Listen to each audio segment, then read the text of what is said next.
સમાચારમાં વાત કરીએ તો અપરુજીથી પાવાગઢ પગપાળા સંઘજનો દ્વારા 4 દિવસ બાદ આજ રોજ પાવાગઢ શ્રી મહાકાળી મંદિરે ધજા ફરકાવવામાં આવી છે। જી હા, અપરુજીથી પાવાગઢ પગપાળા સંઘજનો દ્વારા 4 દિવસ બાદ આજ રોજ શ્રી મહાકાળી મંદિરે ધજા આરોહણ કરી ધજા આજે ફરકાવી હતી।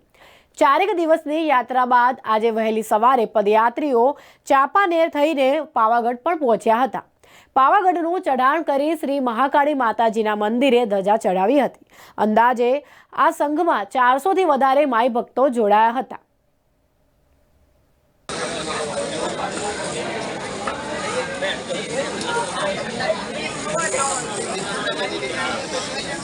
चंदन तो आया फोटो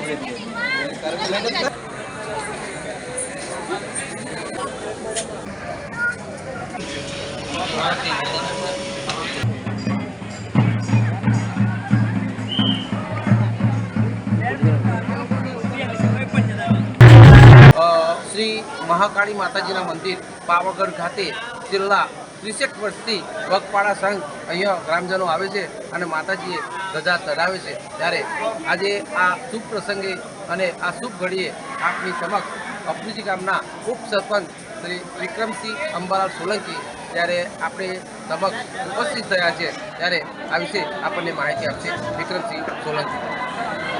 મહાકાળી માત કી જય।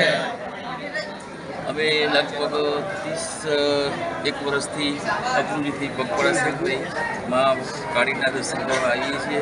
એમાં અપરુજી ગામના ભાઈ ભક્તો લગભગ 500થી વધુ ભક્તો માતાજીના દર્શન કરી અને મા કાળીને ધજા ચઢાવી માના દર્શન કરી માના ચરણોમાં શીશ ઝુકાવી અને ઘરે પરત પાછા ફરે છે। અને લગભગ 30 વર્ષથી તો કમસે કમ 30 ઉપર પણ ઓછા નહીં પણ એમ કેટલા વર્ષથી એક ધાર્યા પગપાળા સંઘે અપરુજીમાં પાણીના કામમાં આવ્યા। વિક્રમસિંહ, આપનો ખૂબ ખૂબ આભાર। ન્યૂઝ ફોર ઇન્ડિયા, ગુજરાતનો